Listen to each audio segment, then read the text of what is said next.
We're taught to self-silence. We're taught to not hear our deepest desires. Not only not hear them, but to shut them off and tell them to shut the up. So the shift that I needed to learn was to accept that I have needs and desires and be able to voice them out loud and be able to give myself permission to share my story.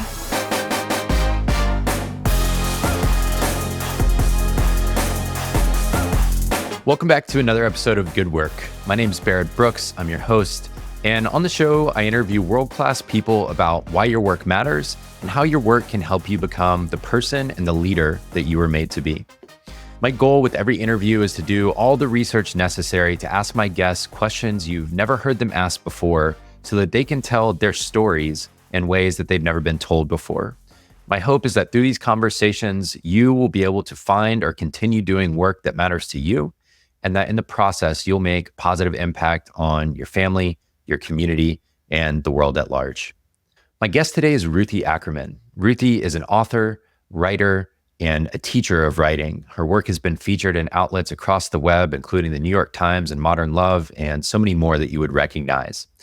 Ruthie teaches creative nonfiction and memoir writing to students across the country and the world every year. She works one-on-one with them. She works in small groups with them. She teaches workshops to help us become the storytellers and the owners of our own stories in ways that allow us to heal from past pain, to explain who we are and how we became those people to others, and ultimately to find meaning in our own story and our own past. Ruthie's work is incredibly meaningful both to me and to the people that she works with. And in this conversation, we talk about her story, how she became the person capable of doing the writing that she does, teaching in the way that she does, and the journey to motherhood that led her there. So this is my conversation with writer, author, and teacher, Ruthie Ackerman. Let's get to it.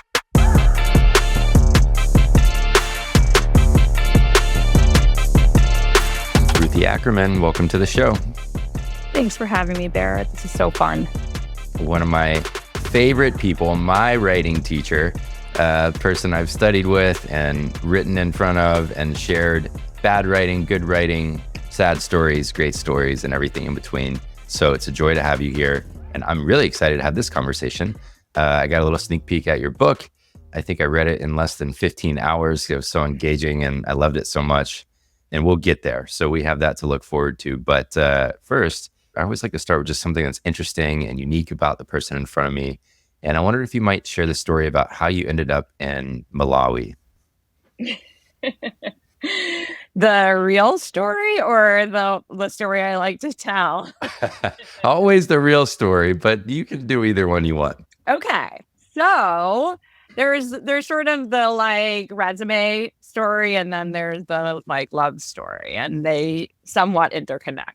After I graduated from undergrad, I went to Boston University. I studied psychology. One of the last days of my senior year of college, I went to see Jeremy Einek, who's the singer, songwriter, who actually there was just the 25th anniversary of his album, Return of the Frog Queen. And I saw him again in the front row again. But the reason why I'm telling you this part of the story is that I had a degree in psychology and I was in the front row of the show, Jeremy's show, and he was like crying and sweating on stage. And it was so visceral. And I said, I have to find something in my life that feels this visceral. And I don't think I'll ever have like the sweat and the tears and the sort of being broken open by life by pursuing a psychology degree. We can argue with whether or not that's true, but at the time I was 21 or whatever, and that was my truth. So I went to art school for 2 years. I went to the museum school in Boston, or the School of Museum of Fine Arts. And I studied painting and I studied documentary photography, kind of a little bit of everything. And one of my professors spent a semester, she got a grant to spend a semester in South Africa working at a printmaking studio.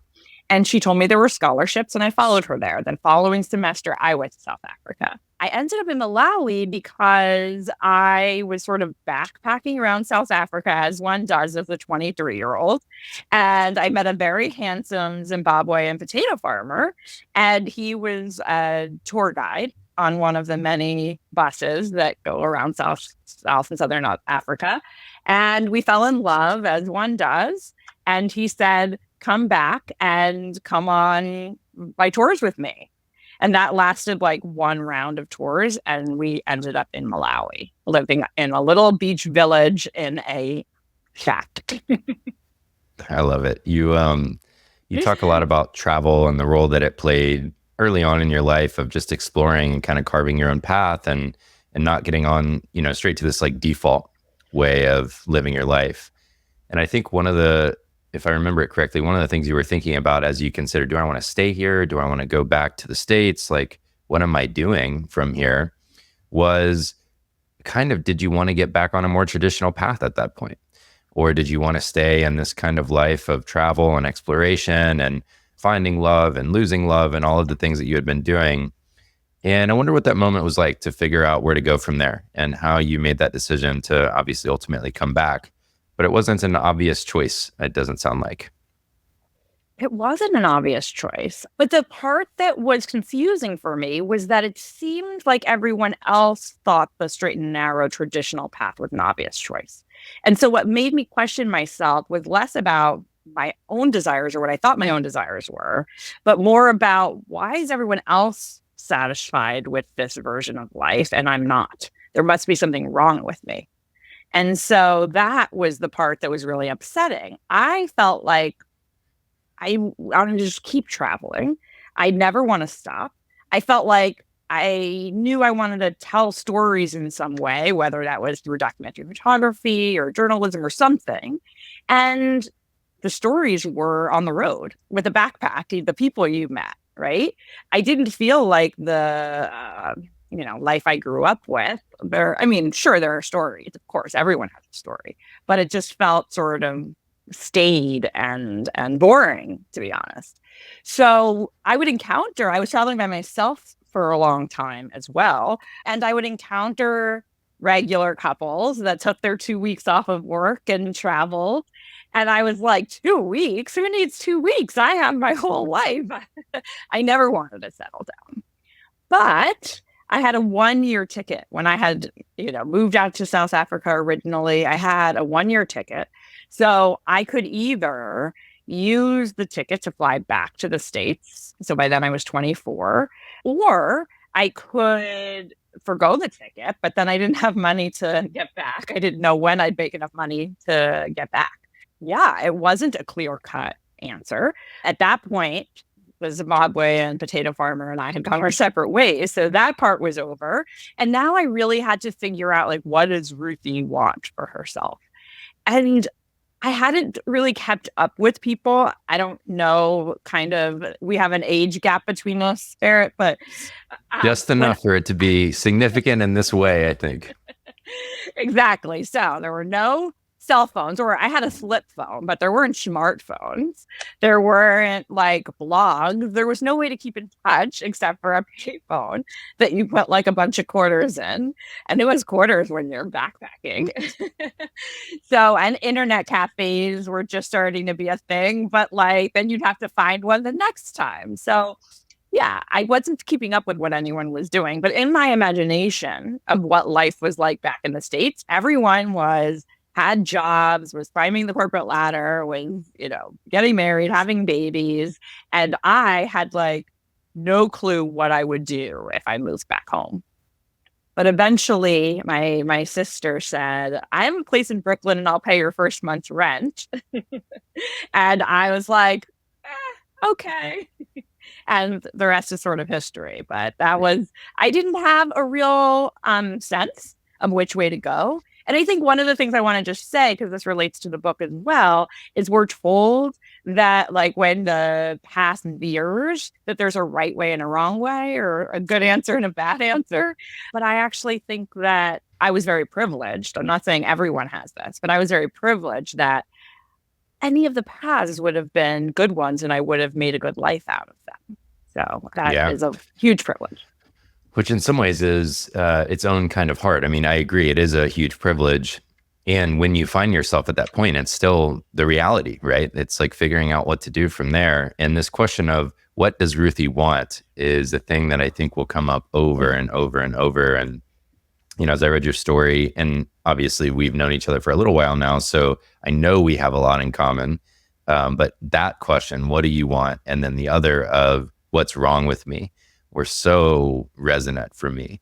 I think that's a question I've asked myself my whole life. What's wrong with me? What's wrong with me in various capacities? So, I want to get to that too. But you had this whole career as a journalist that you pursued, and a quite accomplished one. You look at your bylines and they're very legitimate publications, the biggest in the world, some of the most respected. Was there a moment when you knew you wanted that, like, journalism was going to be the thing? You had studied all these forms of art.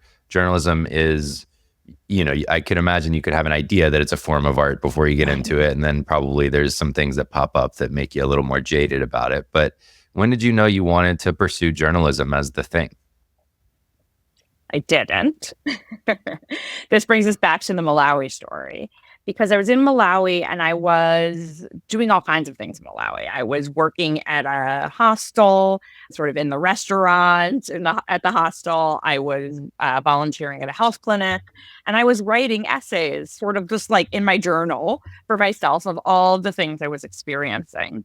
And again, I didn't know what I was going to do. I was sort of, every time I would find an internet cafe, I'd be like, should I be an anthropologist? The world was literally my oyster. I could do anything I wanted.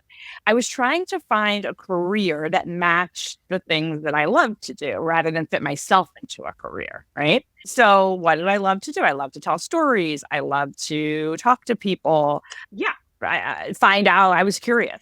And so the thing that came into my mind was journalism. But at that point, because I hadn't planned on applying to J school, all of the programs ask you to have the GRE, and I hadn't taken the GRE yet at that point. And so the only school I think I could apply to without having taken the GRE at that point was NYU. So I ended up applying from this Nairobi internet cafe, don't even ask, to NYU. And I didn't know what was going to happen when I took my sister's offer of going to live in Brooklyn and in her apartment. And I used those essays that I wrote in Malawi as the sort of, admissions essay. And don't ask me why they chose me, but they chose me and they gave me a full scholarship. So that was the key, because I didn't have any money. Right. Because the free month's rent, the scholarship. I'm seeing a trend here. Yeah. Yeah, because I told myself, I said, the game of life is rigged. Who needs what everyone else, I don't need what everyone else wants. And money was part of the thing that I didn't think, why bother? You'll just get trapped if you have money. So Brooklyn, in its own way, becomes kind of like a key character in your story. That's not where you were from. It's not where you grown up. This was, I think, the first time you ended up there. You had been grown up in South Florida. I was born in Central Florida, so I can relate to that a little bit. And Brooklyn becomes this kind of looming presence in everything to come from there, in a great way, mostly. But I wonder if you might just kind of wax on about Brooklyn for a little while, because I know it's such a key character in your life. Brooklyn. I love Brooklyn. So, I didn't know I was going to love Brooklyn, right? I moved in with my sister. We're living in Windsor Terrace, which is a lovely place, but we weren't living in the loveliest apartment. By the way, my sister would tell you this if you talk to her, but I think I went November 1st to move in with her. And by Thanksgiving, which is the third week of November, I was acting like a big jerk and she kicked me out. So it was not even a full month. I didn't even get my full months of free rent. And then I moved into a horrible place, even further out in Brooklyn, with two other roommates I met on Craigslist, when you used to get roommates on Craigslist. I don't know.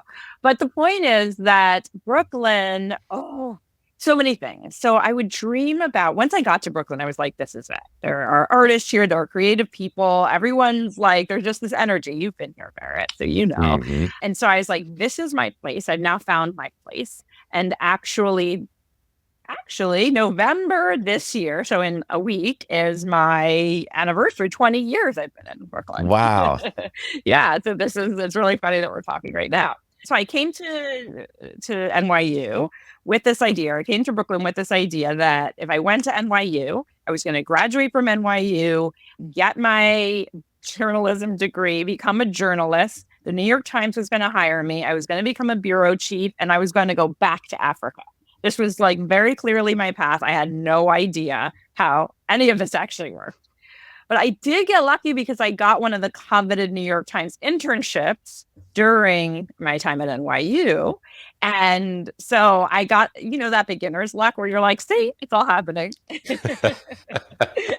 And so I would sit in my Brooklyn apartment and I would dream about how I was going to have an apartment someday. My current apartment at the time did not have this, but someday I was going to have a Brooklyn apartment with a brick wall.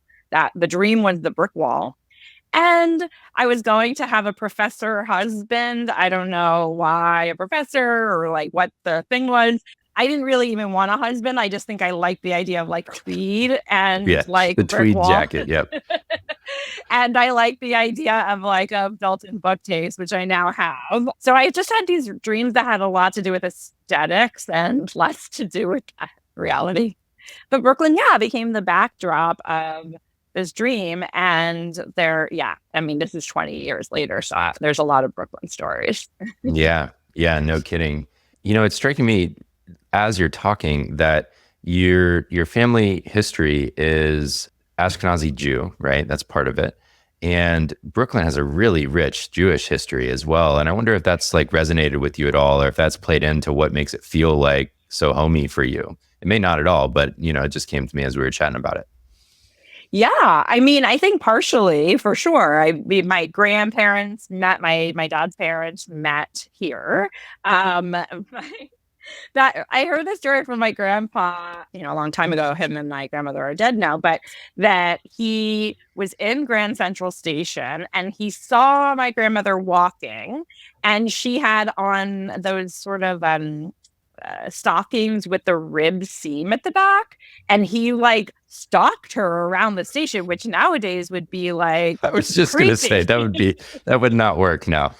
Yeah, that's so creepy. And he was like, oh, I wanted to take you to the Jewish dance. And she was like, oh, I have plans. And then somehow he knew where she lived because I guess all the Jews maybe lived in one area. I have no idea. And he showed up like at something that she was going to, some event. And again, creepy. And they were married 3 months later. Like everything was just so different then. And my grandfather was a hat model. So he would talk about like, hat model, like it just blows my mind. Like the world was so different back then, right? And then on the other side of my family, my great grandmother Kitty, she came through Ellis Island. She ended up in Baltimore.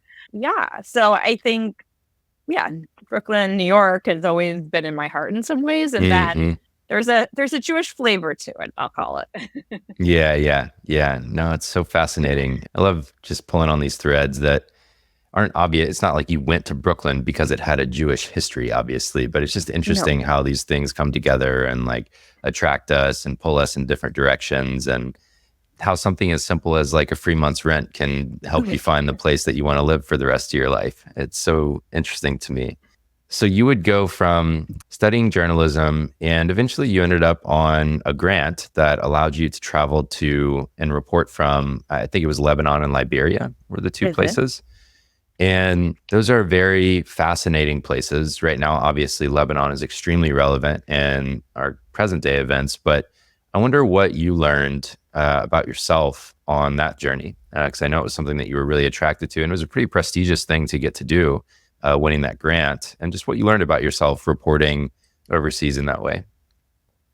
Yeah, I'll start with the Liberia one because that one came first. So when I was living in Brooklyn and going to graduate school, we had to pick a neighborhood where we would report, do a reporting project. And I picked Staten Island because, again, here's me always picking like the underdog. And if you know anything about New York City, Staten Island is known as the forgotten borough.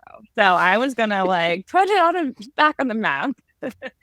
And I discovered through my reporting that Staten Island has the largest community of Liberian refugees outside of Liberia. And so I decided I'm going to write a book about this because I met so many fascinating people. And I would go and spend every weekend. I made friends there, families, they cook for me. I would spend the night. It was like, I was really invested and eventually decided, oh, I need to go to Liberia so I can report on both sides. And also that some of the people I'd met in Staten Island, they had family in Liberia they introduced me to. So I got a fellowship to go there. And I was lucky because I was also there at the same time. So first of all, President Sirleaf was president, and she's the first female president in Africa. And so I got to meet her. And I was also there at the same time as a delegation of women philanthropists were there. So I got to be I just got to see so much of both, I don't know how to say it, but maybe like the high and the low of Liberia. And yeah, I don't know if that answers your question, but that was the Liberia experience. But what did I learn about myself? A few things. Maybe this is like the challenge of Ruthie. I learned is I can get very excited about a lot of things. And I can spend a long time digging really, really deep. I think that's probably a positive and a negative, though, because what ended up happening is I was like, every time I like uncovered, picked up one rock, I would find this beautiful story only to discover there's another beautiful story, right next to it. And in the meantime of me spending, it was like 7 years covering like all these Staten Island stories, of which I published 0 of them because Oh my gosh. yeah. And then I'll find this for you one day because someone came in and wrote a beautiful, like, she parachuted in, wrote a beautiful story that, like, she said all the things I would have said probably, and probably did it in a few weeks. I don't know. So it was one of those moments where I learned, like, being passionate is great, but this is also, being a journalist is a job, and you have to balance the passion and the, I don't know. Yeah, the getting the stuff done. Yeah. So I gotta go into this for a minute. So yeah. You cared about this so much, and you mentioned this in the book that has now come to be, that you had this book idea, and you've been a writer forever.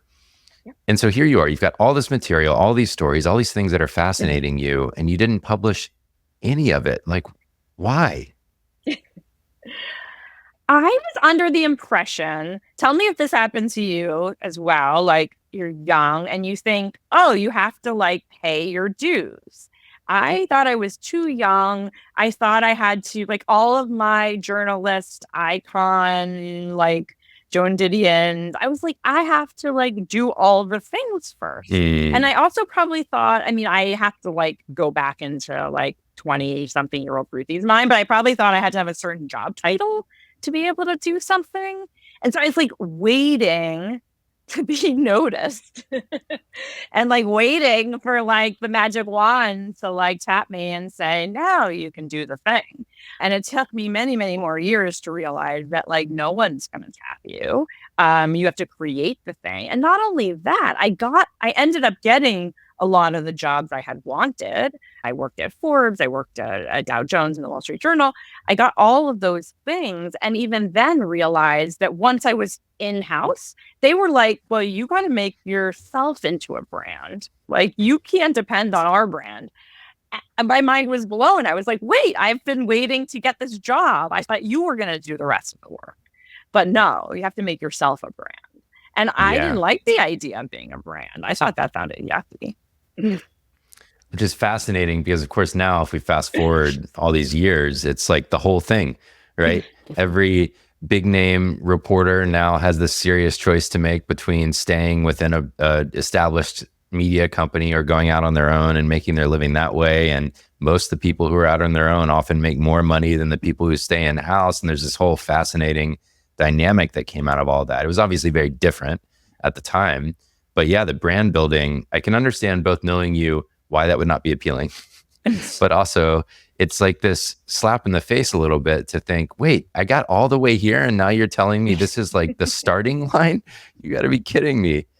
Totally. And I'll just say one more thing before you go on. It's just that like then things started happening in the media world. I'd have to look it up to see like the years exactly, but like Gawker comes out and all of these other blogs, right? So I went to journalism school in 2005 to 2007, and I had to pick a major, newspaper or magazine. Oh my gosh. It's like so ridiculous now because there was no Facebook news. There was none of that. And then, like, while I was in school, suddenly social media took over. So there was no digital at the time. So now I'm out of school and everything's digital. And there's these blogs like a Gawker where, and Emily Gould and many others can make these huge names for themselves. And I'm like, I'm already behind because I studied newspaper journalism. And I also wanted to do this like social justice thing. And so I actually got a job offer. This is really sad. You're going to be really sad about this, Garrett. I got a job offer to write for the dining, like about food and restaurant reviews for Time Out. And I was like, I really want to do social justice work. What? I could have done both. I could have gone and had fabulous meals, right? So I was just I also got broadcast job offers and I'm like, no, I want to write. I'm sorry. So I had no sense of we all don't, right? Mm-hmm. But I think now I would be take all the jobs you can because you're 20 something and you're not sleeping anyway, and go do all the things and make a name for yourself.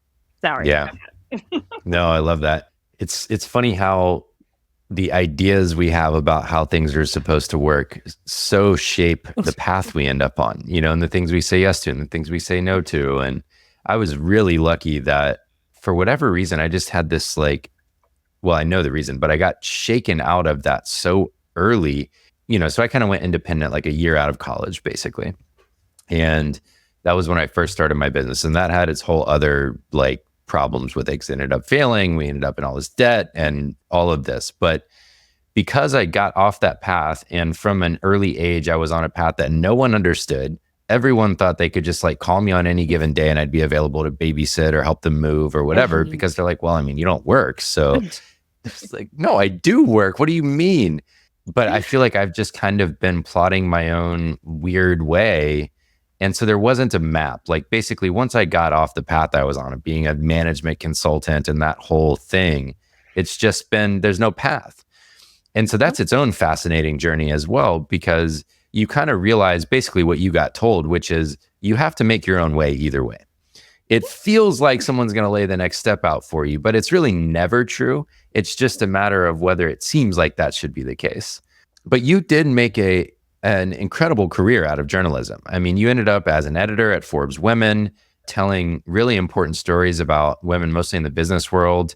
So I want to pause there, I guess, for a second before I move on, because obviously the story goes on. But I mean, that's a really powerful, great role, telling stories that I think probably mattered a lot to you about how the world of business was changing and the role that women were playing in that. And so I wonder how that role, because that feels really the crux of your success, quote unquote, in the journalism space. That was the pinnacle of it before you got on this alternative path yourself. And I wonder what you took away from that one, because of all the bylines, I go publication to publication to publication prepping for this. And it's Forbes is where all the bylines are. You've got them everywhere, but Forbes is really where the depth happened. And it seems like that must have been formative, but I wonder if that's what it felt like to you. Yeah, but I think in a different way than you were thinking. So by the time my first job out of grad school, I was 30 years old, maybe 31, and it was at Forbes, actually. And I was an entry-level reporter there, writing 8 to 10 stories a day. So I always made jokes I'm like a monkey. I'm just typing away, right? And then I got laid off, because everyone gets laid off in media. And it one of many times I got laid off, but I remember drinking whiskey with everyone who got laid off and being like, my life's over.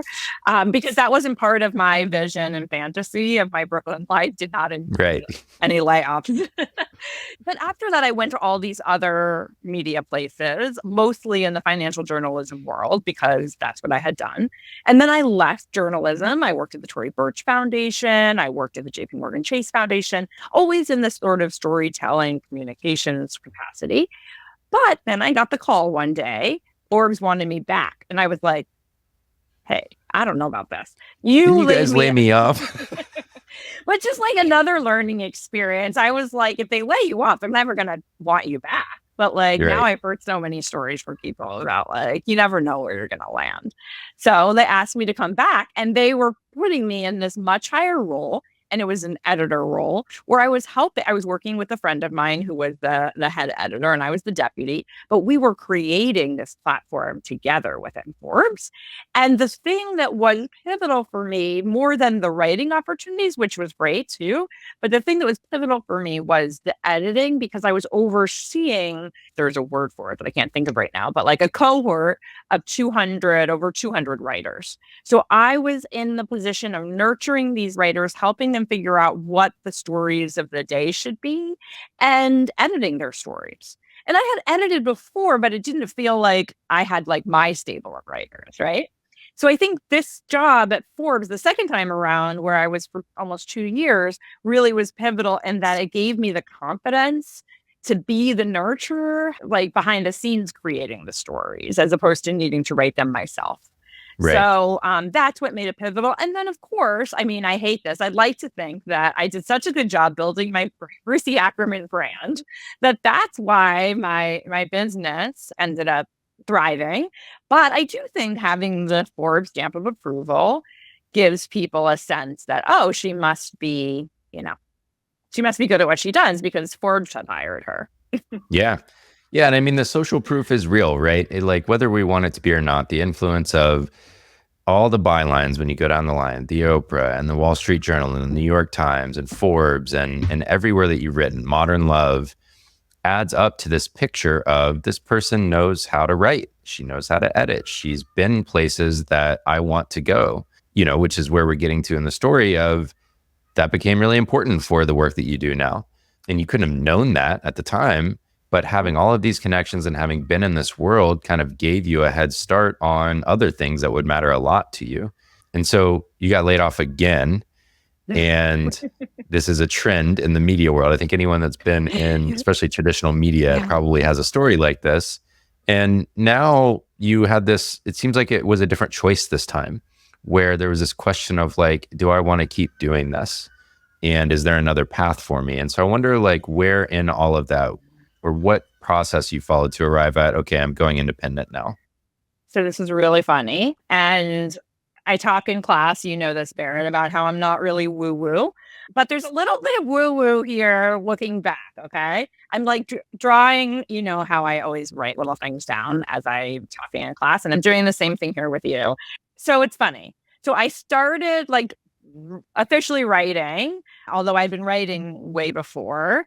I won a prize in middle school for like a poem or something. So I like to think I've been writing my whole life, but like officially writing in 2005 when I went to grad school, right? And then in 2019 is when I got laid off the second time from Forbes. So I was in and out of journalism, but I got laid off the second time in April 2019. Now, don't ask me why, but in March of 2019, so it must have happened like a few months before that, I was talking to Rob, my now husband, and I said, I've been working with these writers, these 200 plus writers at Forbes. I love that part of the work. The thing that really like gets me excited is to help women's voices get out into the world. I should run a class called Write Your Life and just send it out to like the 200 people that work with me at Forbes, but also to anyone else I've come across in the last however many years and just see what happens.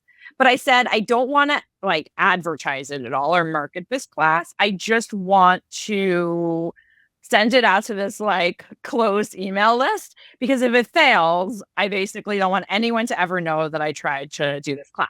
So that was in March of 2019. I did not know that in April I was going to get laid off.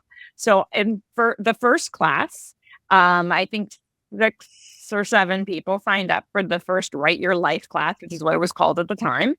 My plan was to do one, and I did not have a plan, and it was 4 weeks, and I did not have a plan what would happen once that 4 weeks ended. So all the like MBA people that we all know who are like, have a business plan. Well, I did not have a business plan. So after 4 weeks, everyone's like, well, what's the next class? And I was like, I don't know.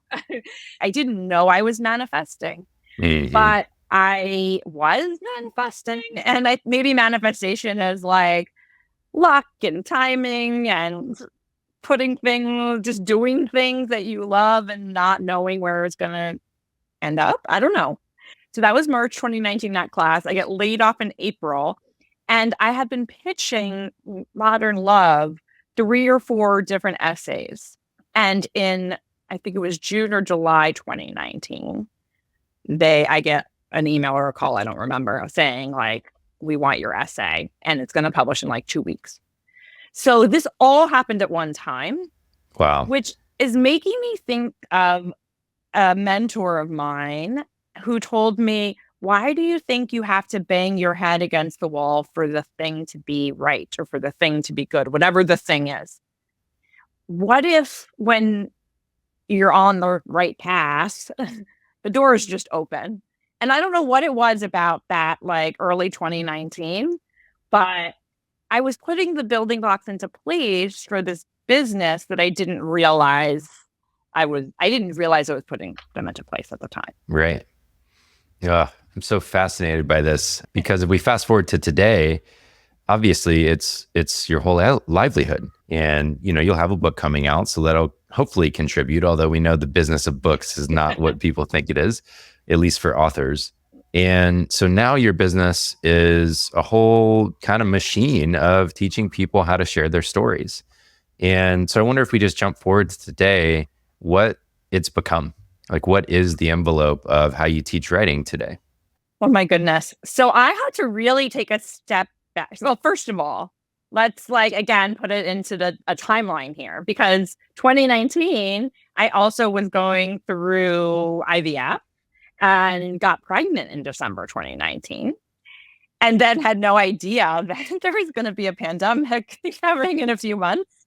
So, and when I first envisioned, if we even want to call it envisioning, because I didn't envision a business, but when I first envisioned whatever the thing I envisioned was, it was always in person, because I felt like I could not do the work I do if I wasn't in the room with people. By the way, I hate public speaking.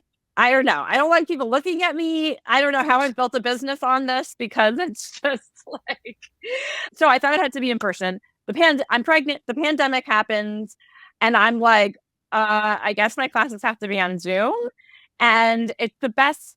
I'm not saying the pandemic's the best thing. Zoom is the best thing that's happened to my business, because now I have students from all over the world, which I never would have had. I had students that call in from India, from Mexico, all kinds of places.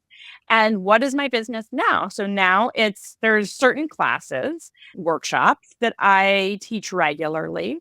6-week workshops that are sort of dip your toe in the water, creative exploration, I like to call it, more than any particular end goal. There's a 1-year book incubator, which Barrett, you know about. I also do a 6-month incubator. I do 1-day classes. So the workshops are really sort of the entry point for people who want to either are just interested in writing, think they might have something, some sort of writing goal, but they don't even know what that is. And they have no idea what they want to write about most of the time. And then the other things I do are work one-on-one with writers or people who are writing to work on their book manuscripts and book proposals. So what's interesting, again, is that every time my business, I won't even say pivoted, because it's not like I ever moved away from anything. I just added on, which is another thing we can talk about, which is called bandwidth. Because everything, maybe this is the same for you, people are like, maybe you should hire other people, because it can't all depend on just me. But right now it does depend on just me. So people started telling me, oh, well, I want to write a book. You've done this, you've been through this process. You know how to write a book. Can you help me write the book proposal? So there were tangible things. People didn't want to just take classes over and over. They want to publish essays. They want to write book proposals. They want to get an agent. So I started really building my business around those very tangible touch points. And now I help people do all of those things: get agents, write proposals, write manuscripts. And I also do, this year, I did do one this year, but I do in-person retreats once a year, because the IRL stuff feels so important to me. Mm-hmm. And it was where I started. It's where my heart is. I love being in person.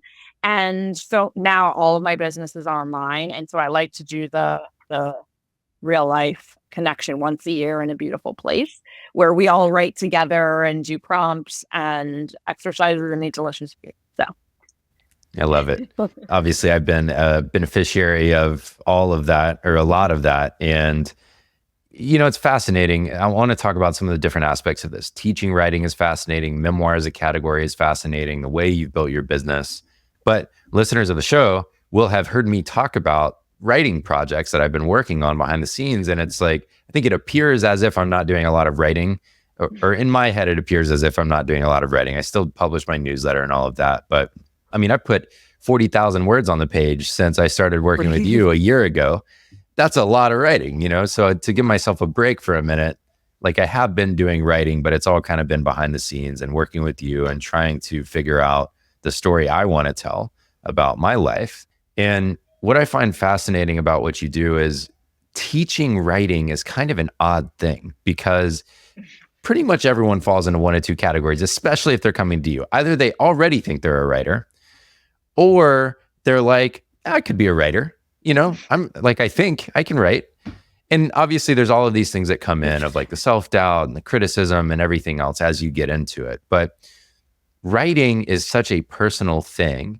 And you are the person in front of the room, even though you say you don't like to be, trying to teach people how to do it well. And I wonder what you've learned about what that takes to help people do it well. The thing that I'm teaching is not writing. You can't teach writing. The thing I'm teaching is giving yourself permission to be a writer. And I like to say the word author is part of the word authority. So you have the authority to write your story. So permission is huge. The other thing I'm teaching is there are some what do I call them? Devices or tools or craft things that I think do help. And I know they helped me, that I can explain and kind of see the light bulb go off in people's heads. So I think that those things like the big lie, every story has a big lie, that when that's cracked open, that's how the narrator finds the truth, right? And that's true in life, right? As well. So I can teach some of that kind of stuff, but that's not writing. The other thing that I can't teach, but I can encourage is the writing won't happen unless you're making the time for it to happen. So whether that's notes or whatever you call those audio notes on your phone, or, sitting down to write, it doesn't have to be hours every day, but just making the time, scheduling it. You tell me, Barrett, because I only speak for myself, but I think sometimes women may have a harder time, or I imagine women may have a harder time. So maybe this is something men do too, where it's like, oh, well, if I'm not, especially if they're moms, if I'm not with my kids and I'm not making money, then it's hard to give ourselves permission to do this other thing that may be nothing. Right. Yeah.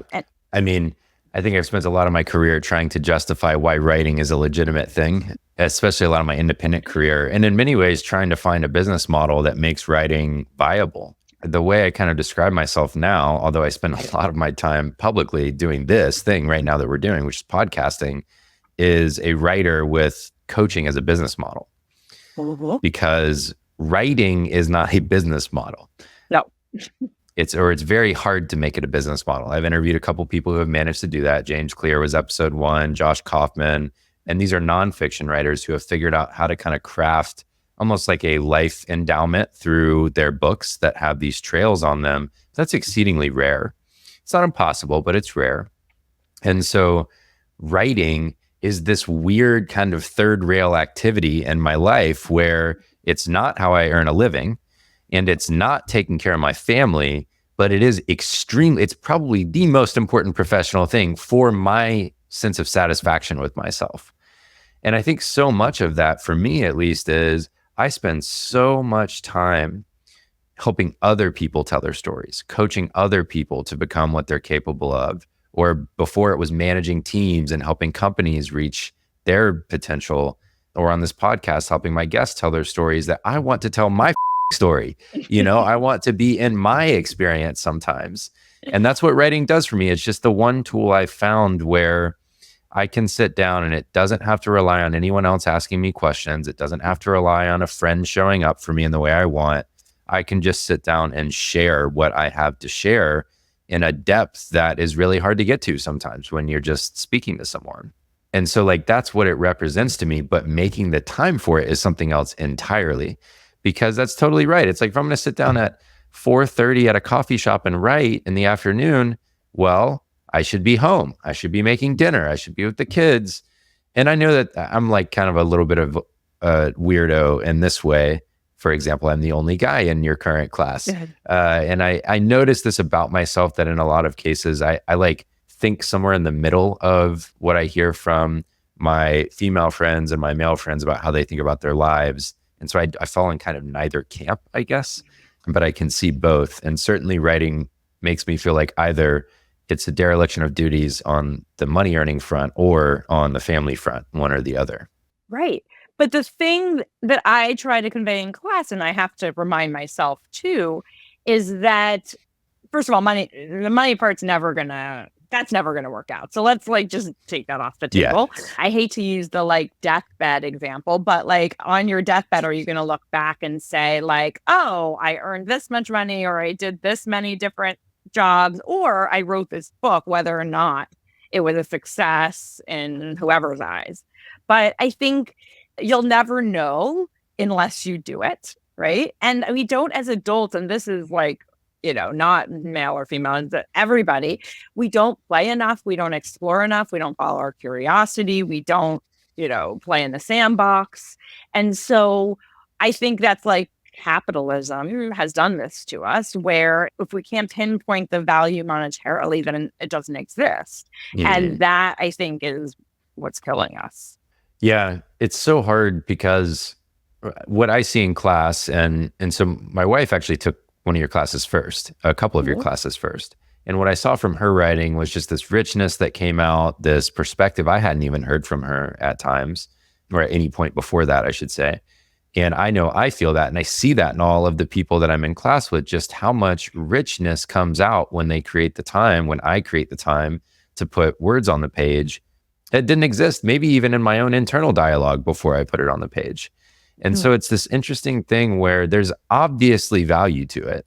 You can see it happening in the people as they tell their stories, but it feels very hard to make it a priority, because in some ways it's making ourselves a priority, or maybe in the main way, it's making ourselves a priority. Sit down and say, my perspective matters enough. I'm going to spend an hour a day writing it. In some ways, it's like claiming a lot. It's claiming a lot of space for yourself. This leads me to one of the questions I wanted to ask you, which is that you kind of work in the space of mostly literary nonfiction, memoir, sometimes getting into the like fiction space with people want to tell fictionalized versions of their stories. This past year has been quite the exploration and education for me. I've read so many and I love it now. It's just like, feels like the most, you're the guest. Let me ask you the question. What makes memoir special to you is the question. I'm a voyeur. I love knowing if I'm doing life right. And I feel like memoir is the closest you can get to peering into being a fly on the wall in someone's life and seeing, oh shit, they did it this way, or they experienced this thing too. I'm not alone. Or, you're getting to see sort of the machinations behind their decisions.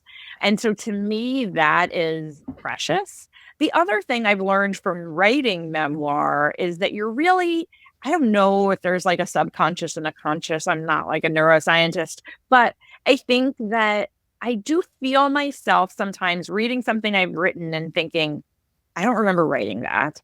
And then also accessing, like you were just talking about, accessing emotions or some kind of understanding that I didn't have outside of the writing of it, and then being able to look at it on the page and sort of use that understanding. And so to know that that is what these writers that I'm reading are doing too, and that you get to watch this sort of cracking open, just feels, I get the chills thinking about it. It's like, there's nothing more human than that. Yeah, I know that's been my experience, is the way I've I've tried to describe it, and I've been talking about memoir on the show a decent amount because obviously it's going on in my life that it's become a big influence. And I've had more people ask me about like, what are some ones I should start with? But the overarching thing I've said about the category is, I started a lot of my career and I was reading like business books, how-to books, nonfiction, self-help, like all of that type of stuff. And that has a place. It's important. It's played a really important role in my development as a person and a professional. A lot of the ideas that I managed based on came from books first, Adam Grant and Kim Scott and all these people who write about how to manage. Wonderful stuff. Also, there comes a time when it's like, okay, there's no roadmap for any of this shit. Like, obviously, everyone made some stuff up. It worked for them and they're writing it on a page. And sometimes they cite some stuff that says research backs up what I say. It's not that I dismissed all that stuff, but what I found is I would rather read someone else's perspective that they embrace as this is my perspective or this is my life story, and then make my own meaning of it in my life. We've talked a lot about Maggie Smith's book, You Can Make This Place Beautiful. And the way I've talked about that one is it's a book theoretically about divorce, but I read it and it was like, well, this is a manual on how to stay married. This is a manual on how to like think about myself as a father and all of these different ways that it made sense in my life. But she's telling a story about basically bouncing back from and trying to find herself on the other end of divorce that she could argue was largely driven by her husband's apparent jealousy of her commercial success with her poetry and writing. And I took so much away from that I bet she never had any intention for a person like me to take away from it. That's what I love about memoir is like I read these stories and I can always take something away that applies in my life, even though it has absolutely nothing to do with my specific circumstances. Absolutely. Yeah, there's, so many like sure. I mean, Cheryl Strayed's Wild, and we could argue that's like the memoir of all memoirs.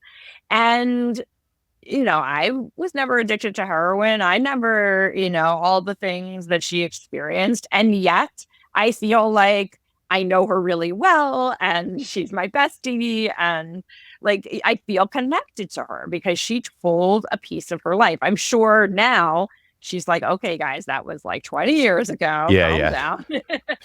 But the thing I was going to say to what you were saying earlier about making a living off of writing, even like some of the most famous writer, memoirists, Mary Karr, Danny Shapiro, Cheryl Strayed, there's others, they teach. They do other things that make them money. They don't only make money from writing. Yeah. Yeah, it's interesting because, we go back to even Maggie Smith, who we were just talking about. Her next book is going to be about the craft of writing.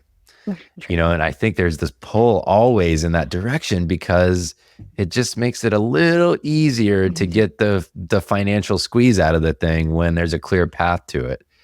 I want to kind of like step back on a thing about all of the memoir writing, because one of the things I've noticed being in class with you now, I took a 6-week class with you, and now the year-long class, the book incubator thing, where I've been working on a book of my own, which is going to be like any writing I've done in public in the past.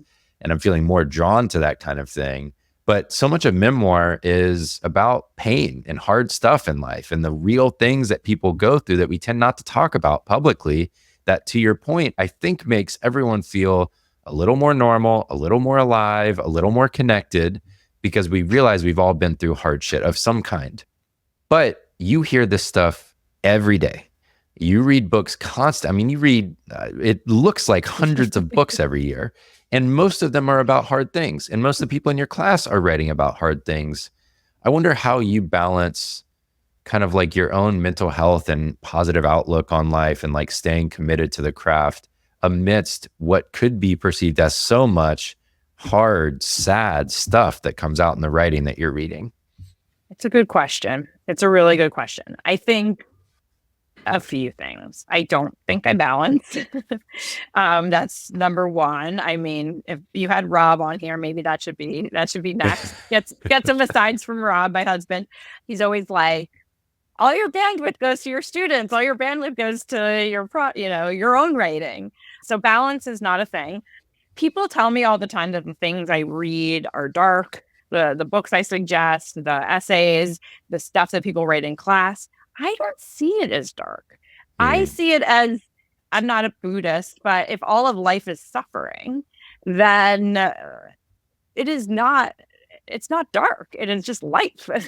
And to me, the more stories I've heard, the more I'm like, oh my God, I can't believe I spent so much of my life thinking that I was alone or that I was the only one who felt this thing.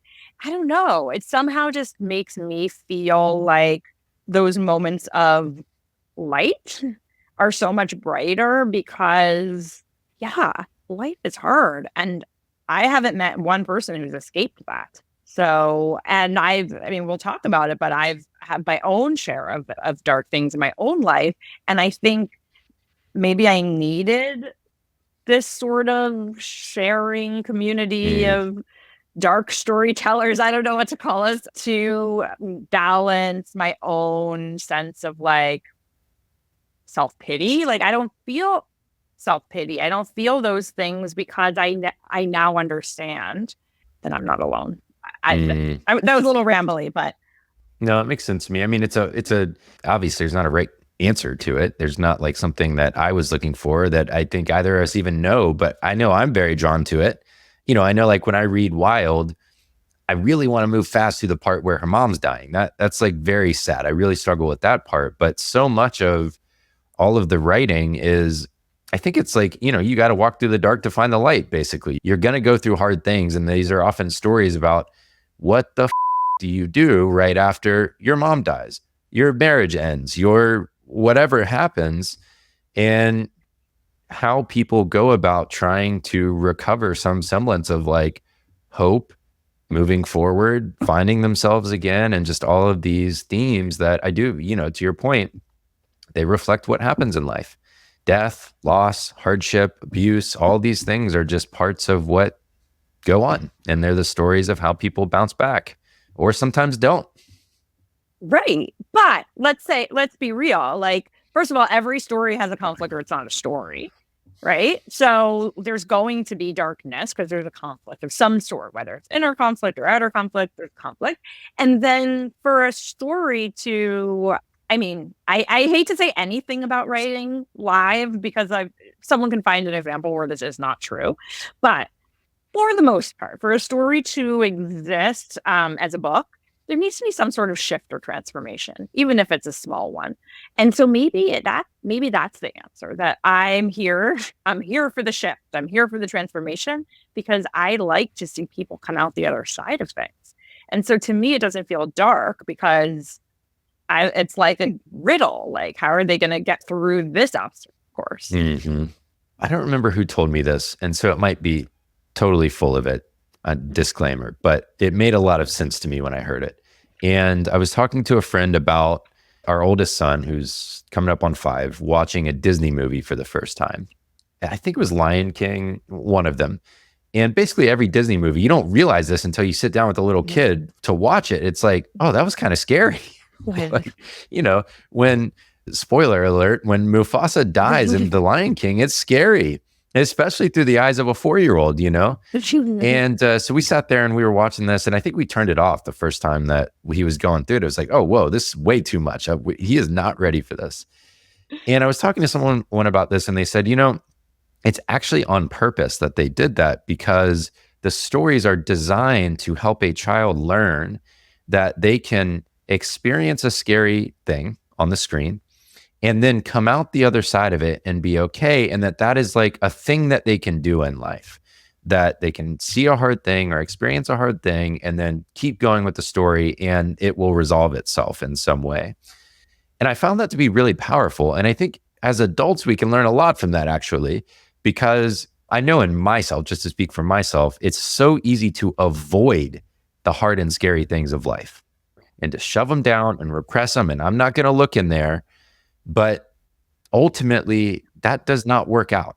If you're pushing it down and it's hidden and all of that, it just comes out another way at some point. And so anyways, I just found that powerful as like a way, almost a way that I think we could also think about memoir is it's the adult version of that Disney thing of like, whoa, that's really scary. What happens next? And kind of staying with it long enough to find out is where the payoff comes. Totally. And the only difference I would say is I'm allergic to happy endings. Yeah.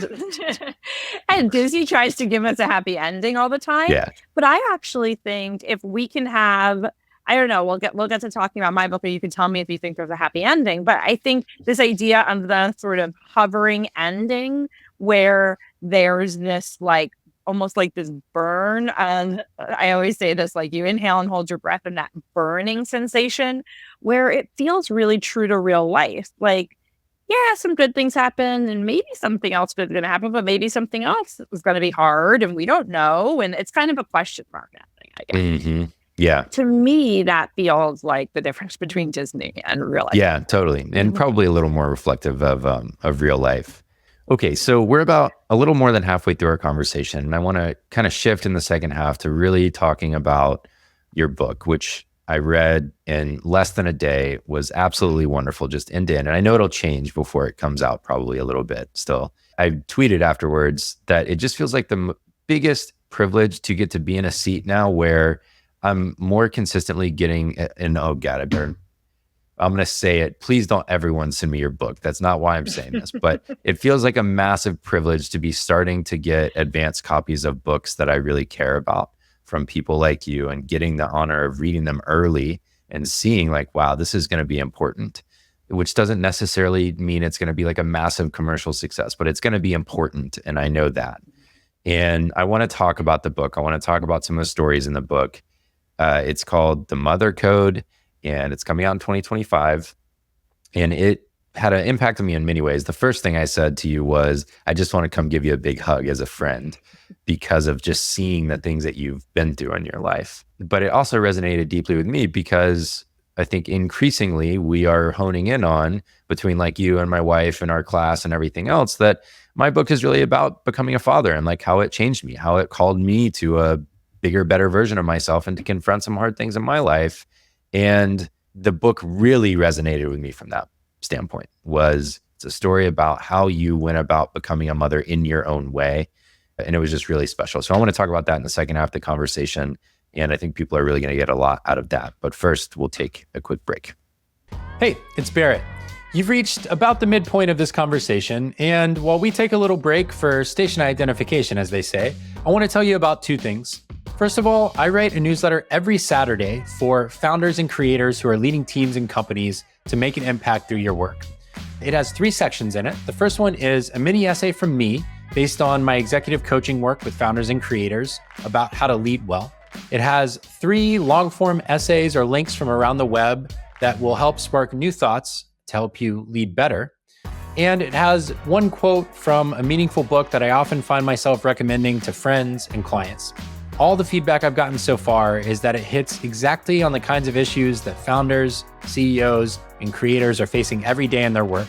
So if that sounds appealing to you, make sure to go to my website at barrettbrooks.com, and you can subscribe right at the top of the homepage. That's BARRETTBROOKS.com. The second thing I want to tell you about is that my day job, I actually do have a day job, I'm not just a podcaster yet, is as an executive coach, as I just mentioned. I work with founders of Series A startups and later, and with creators who are doing at least $1 million as a solo founder and are now thinking about growing a team. The uniting commonality between the founders and the creators I work with is that you've reached a point in your business where you know you're going to make it. Actually, you're doing quite well. And now the question is, how much do you want to scale? And what are the leadership challenges that you're going to face along the way? This work is based on both my training as a coach and in my work as an operator and growing my old company ConvertKit from $3 to $30 million in annual revenue.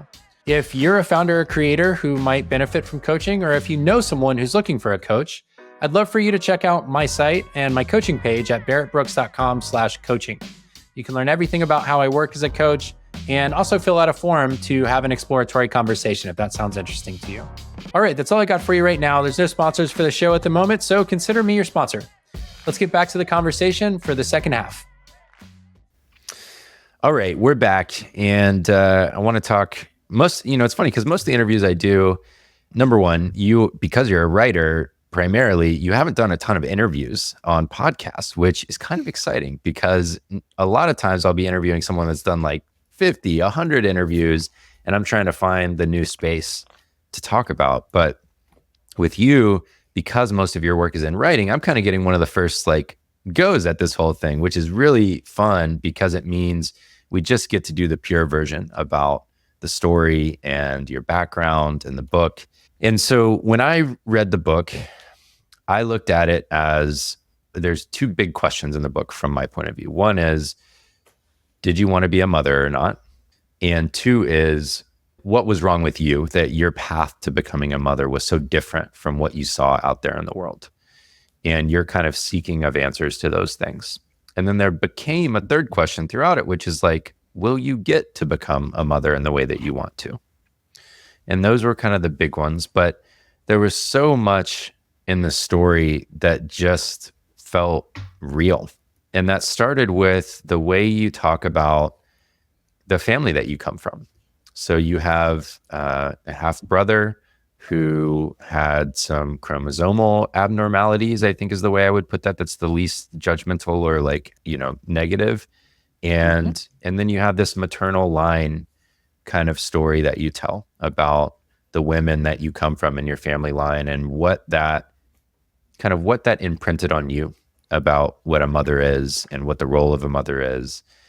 And so I wonder if you just might start there about how your brother and your maternal line kind of shaped the beginnings of the story and the influence they have on it. Yeah. One thing I want to say is when I was thinking about talking to you about this, I was thinking about how the few times that I've been forced to talk in the world about my book, just like amongst friends or acquaintances, people are like, so what's your book about? And I'm always like, because it's really hard to have a soundbite of a life, right? The soundbite I would give is it's about my journey from maternal ambivalence to motherhood. But when I hear myself say that, I'm like, wait, there's so many other messy strands, just like all of us have messy strands that get like knotty and in our lives. And so, it's just really so funny to me. It's like, yeah, I need to say it in one sentence, but how do you say, oh, well, mental health and intergenerational trauma and all these things, but say it like in a packaged way? So maybe someone will, you have some PR people that will listen to this and say, this is what you should say. Okay. So the kind of two big things that were sort of behind the scenes in my mind when it came to motherhood was that I grew up with a half brother from my mom and my stepfather who had a triple whammy, as I call it in the book, of rare disorders, some genetic and some not. Seeing his life and the way he grew up, I wanted to, and the fact that just the timing of when he grew up, it took until he was, almost 20 years old before we even knew what was wrong, what to call it, let alone how to help. So that was sort of one image to me of what motherhood could look like. The other piece was, and this is like the very first line of my book, that I come from a long line of women who abandon their children. And when we talk about maternal abandonment, it's sort of like the worst thing a woman could do is to abandon their children. And so in my mind, I didn't want to become a mother unless I could ensure that that I wouldn't abandon my child and that my child would have the best chance at a good life, which I think all parents would want for their children. And what does that mean? And so I wanted to go to a geneticist and have this geneticist tell me whether I was a carrier for the things that my brother had and whether there was like a mental illness gene that I carried that would cause me to abandon my children, which in retrospect sounds kind of funny, which is why I'm laughing a little bit. But I really thought that we can clone sheep, for God's sakes. Like, they should be able to tell me whether I'm going to abandon my children, right? Like, if DNA is the blueprint for your life, just tell me. Because then I was like, and, from my book, I was married to someone else at the time. I was like, listen, if I go to this geneticist and they say that I'm a carrier for my brother's genetic mutation and I'm a carrier for the maternal abandonment gene, I'll just stay married to the dude that doesn't want to have kids. Like, I'm fine. We're good. But they didn't say that. They said, I don't know. Yeah, and we can't know. And we can't know. One of the things that was so interesting to me was it felt like throughout the book, and some of this is like, you're a good writer, and so you know how to weave these strands together. But one of the themes was you looking for answers to unanswerable questions as a way of resolving this kind of inner turmoil a little bit at different times throughout the story. And the big one at the beginning is you're married to a man that you loved who pretty unequivocally said all along, I don't want kids. You use narrative distance, as you talk about well in your teaching, to say at the time, I think I tried to convince myself, maybe I don't want kids and maybe that'll be fine. And this isn't a big deal. We'll figure it out. And now looking back, you realize that you were kind of on this steady path towards actually knowing for certain you really did want to be a mom. And that creates this massive inner conflict of like, well, that's a problem. I'm married and have been married to this person who has never wavered. And now I'm coming to this realization, like, I think I want to be a mom, even though I didn't know before. You know, it's like, obviously that creates this situation that you have to resolve for yourself. And it makes sense that it would be easier if a geneticist says, oh no, you shouldn't have kids because you've got these things that are wrong in your genes, and that is not a good idea. And instead you had to deal with it yourself, and you had to find a resolution for yourself. And I wonder what that was like, just in that moment of realizing, I think these things are incompatible. Yeah. So we talk about conflict in class, right? So there's inner conflict and outer conflict, and there's also, conflict between man and nature, right? And this book has all three. Mm-hmm. So the inner conflict of not being sure that I wanted to be a mother, right? And I mean, obviously all these conflicts collide. And then the outer conflict of my husband telling me from day one, as he would always call it, that he didn't want to be a father. And me kind of believing that if he really loved me, or if I just tried harder, or if I did this and that, I could convince him to be a father. And I think there's a lot we could go into there about why I believed I could change somebody, or why I took on the project of trying to change somebody. Yes, there is. But we'll just keep it at that. And then there's the other conflict, and I'm happy to go into more of that if you want to. But the other conflict, which is woman against nature, biology. So there's the clock of you don't have all the time in the world to make this decision either. So a part of me, so one thing I did was go to the geneticist to see if they could say whether or not I could have a kid or should have a kid. And then I also went to a fertility doctor who looked at my insides and looked at my blood and was like, you're fine. You should be able to do it as long as you can do it soon. And so why was I looking to everyone else? Because it's a really hard decision. I mean, I think that there are people, lots of people I know, who let's put aside that we're inculcated into the patriarchy and all of the things, but there are people that 100% know they want to have kids, or 99%. And there's people that know 99% that they don't want to have kids. But then most of us are somewhere in the middle and just don't know. And how awesome would it be if someone could just say, this is the right thing to do, and this is how you should do it. Or be like, oh my God, what are you doing? Absolutely not. Not you. Not you. I wish there was something like that. So I was looking for signs, but Yeah. And I mean, I don't know if you noticed this, but one of the other things in the book is I start asking, I asked my massage therapist, I asked, a woman I met on the beach in Africa. I'm asking everyone else, but not that I wasn't asking myself, but I was asking everyone else's opinion because I didn't want to face it myself. There's this other element, though, of that aspect that I read into and that you share in the book, which is just this old patterning of taking care of everyone else, taking care of your brother, taking care of your mother, taking care of everyone around, the boys in your life to get what you needed, of not wanting to bother anyone by asking for very basic things that are just make sense, right?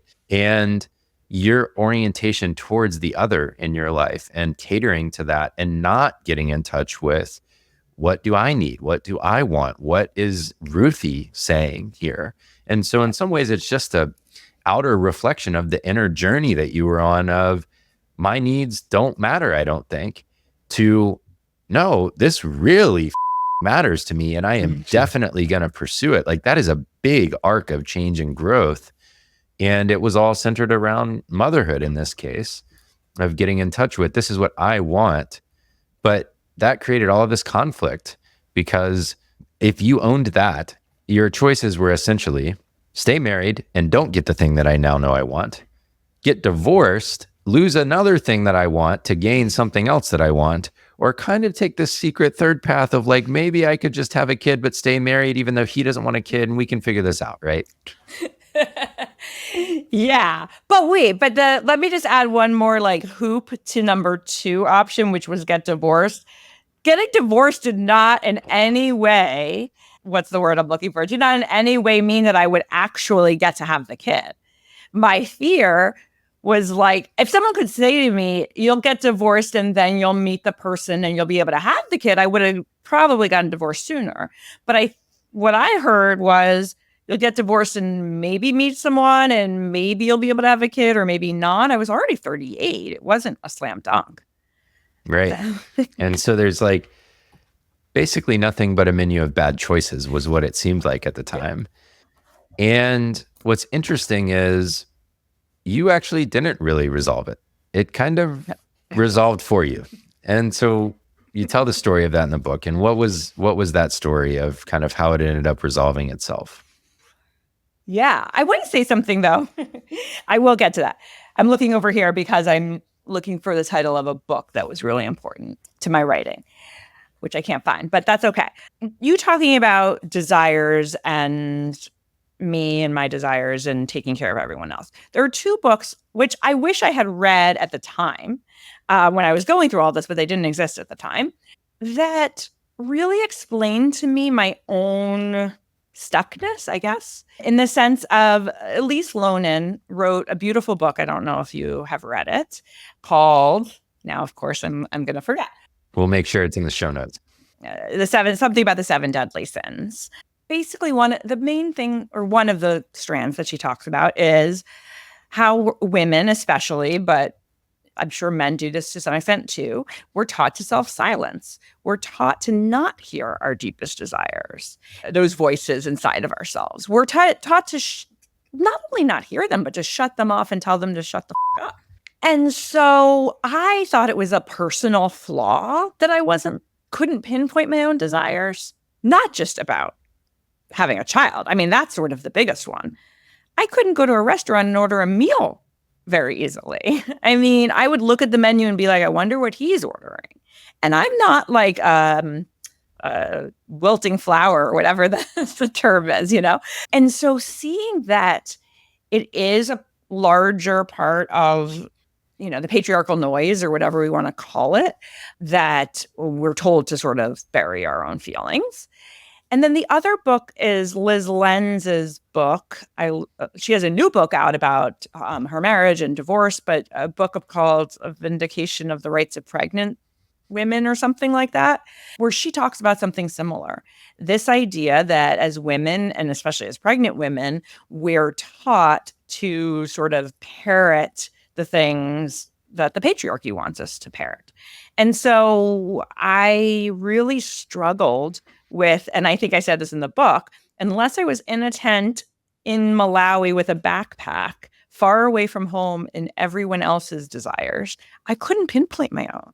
So that was the key that I wanted to just point out to you. Yeah. Sorry, I don't know what your next question No, it's great. I mean, there's so many threads here that are interesting to me. So first of all, that is part of why I asked about Malawi to begin with. It gives us this kind of callback to the context for this, right? That it was a way of you, in some ways, being alone so that there was no one else to have to worry about. Right. You could just think about yourself. But obviously, maybe not obviously, and certainly not to you at the time, but it seems obvious from the outside looking in, like that's not a sustainable strategy for No. getting what you need, right? I think is Elise Lennon's book, Choosing Wholeness Over Goodness. Different one? Okay. Yeah, it's her latest one.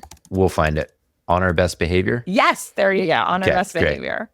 And what's interesting to me, and like I don't think in terms as much as you do about capitalism and the patriarchy in the same terms, because like I've benefited greatly from both. And so it's not as visible to me as it is to many others, but I also accept that that is like a true thing, especially in many people's experience.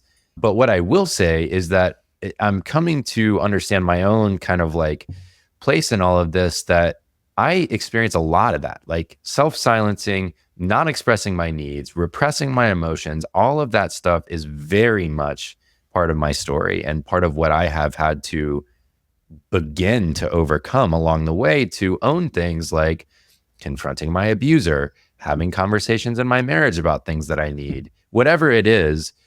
Those have become important threads for me to actually live the life that I want to live and to have the wholeness, to that title that we were just talking about, that I want to experience in life. I don't know why that is. I've always felt a little bit of this distance from, as I said earlier, both the kind of stereotypical male experience and the stereotypical female one. My best guess on my end, though, is that my mom was the breadwinner away from home every day and traveling and doing all of that. And my dad was the one at home taking care of us. And my guess is that something about that had some role reversal effects on my personality formation, where I experience a lot more of what I hear women talk about, sometimes even more than men, in terms of the inner world that they have. And this is one of them for sure, of this, like, let me prioritize everyone else's needs over mine. And I'm sure it doesn't always look like that outside of me, right? Like, of course, we're all selfish in different times and periods of life and all of that. But it resonated so deeply to hear you talk about it. So we came back to that was reflected in the story.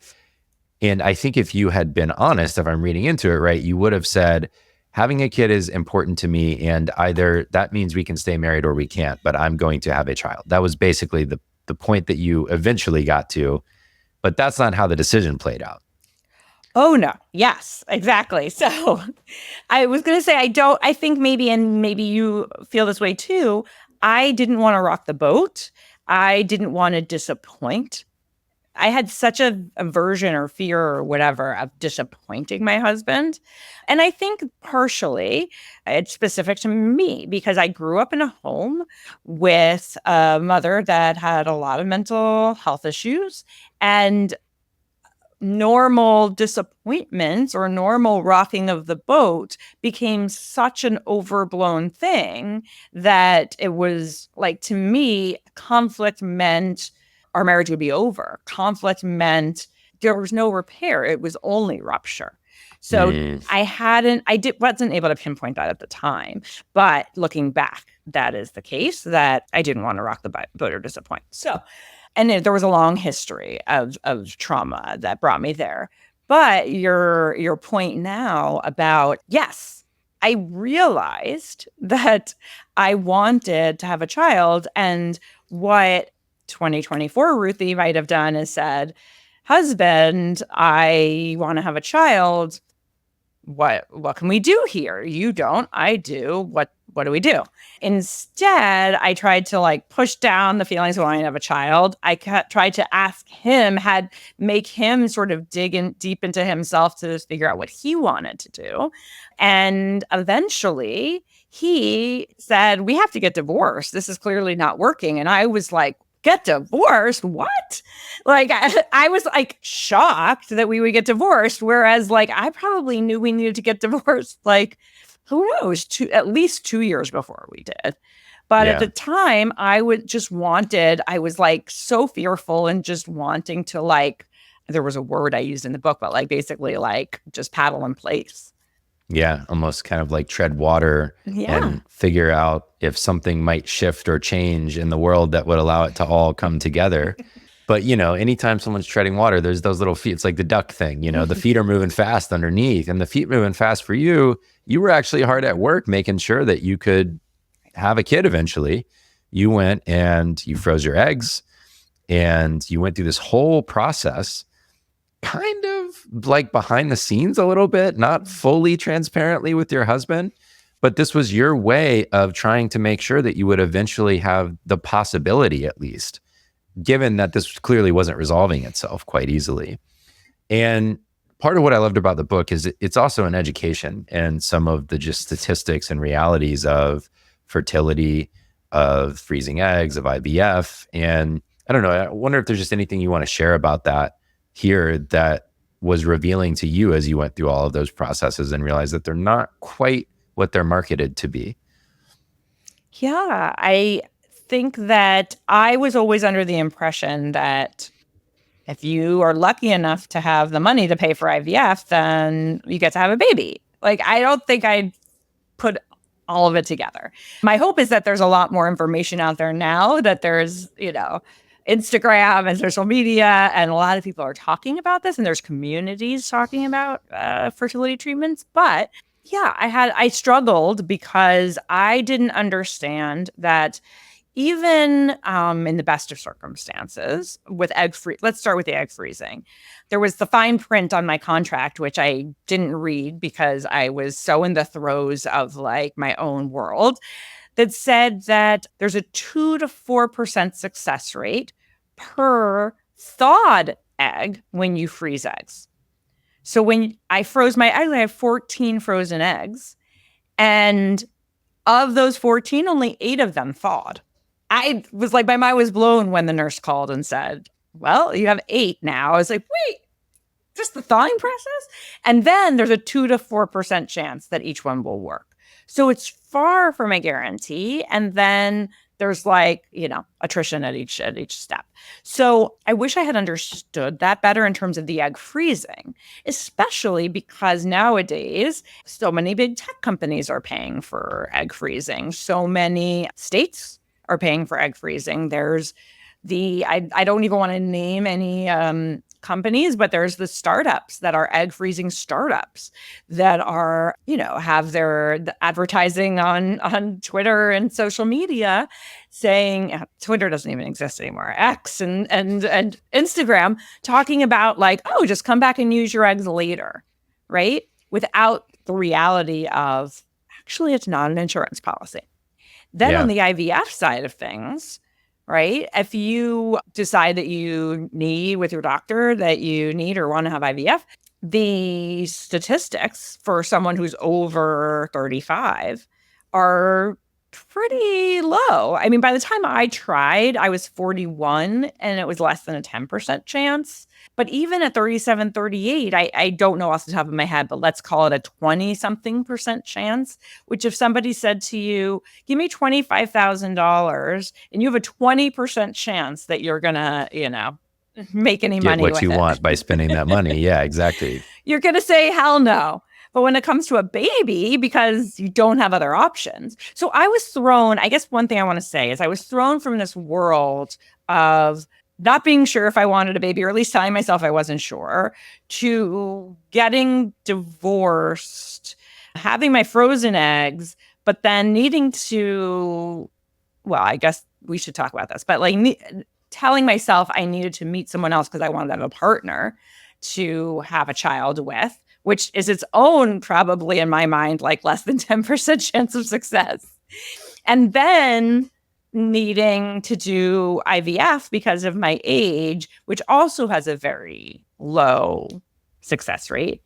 And I talk about this in the book. I was one of the lucky ones because I had the means to make it happen, even though it wasn't easy financially. Yeah. And, there's this real tension at the point of divorce in your story where it's the woman versus nature thing of like, okay, so now I start the clock all over on these 7 steps I'm going to have to take before I can even get to the point where I can have the thing that I want, which is to be a mom, now that I realize. And so you've got this very real biological conflict going on of, okay, well, now I'm, free to go try and find the partner that I'd like to have so that I can then have the kid with them. And it's almost, there are like points at which it's almost comical, right? Of, okay, I just got divorced. I better start dating, and I got to find a person who's ready to have kids now so that we can immediately get pregnant. And, it's like comical, but that was the reality of what needed to happen for you. And I think one of the chapters, as it was titled when I read it, and maybe it will, maybe it won't be, was something like 60 dates and however many days or something like that. And it's this kind of funny story that reflects this reality of you're trying to move through this process while also honoring the actual things that you want in life and in a partner. And it's funny looking back, but it's not funny, I'm sure, when you're going through it. I mean, I would imagine there were aspects of that were miserable. So what was that experience like, trying to find a partner on the back end of the divorce? I mean, I tried to be cool about it. I tried to be cool about it because nobody wants the stereotypical desperate person. We won't even say desperate woman, although that's the stereotype. Nobody likes the whiff of desperation. And so I was trying not to be desperate, but I was feeling desperate. And I'm sure whoever I was sitting across from could see that. And it's just this push-pull. And the other thing is all of us are in New York because we are doing a lot of things. Yes. So I was like, I have friends I want to see and never see. I have projects I'm working on. I have a job I really care about. I want to have a baby, and I don't want to spend a lot of time on this dating thing. But I also want to meet someone really, really great. So there was this rush of biology, but then there was also this rush of I don't have time for this shit, which is not a good combination. And then I'm desperate on top of that. So was it fun? I mean, for someone like me who loves people's stories, there was a fun element, and there was I could write dating books now, I guess, because there were these absurd, comedies that played out night after night. But no, I wouldn't say it's fun, because the other thing is I feel like I know that I'm great. Most of the time I know I'm great. And I know I'm these guys would like me if they just met me, and I would woo them or win them over. But it's really even hard to get to the point of a date. I mean, I don't know if you've ever done the dating apps, but so this is where I am old enough to where when I met my wife, it didn't exist. There weren't dating apps. There was maybe whatever the first one was.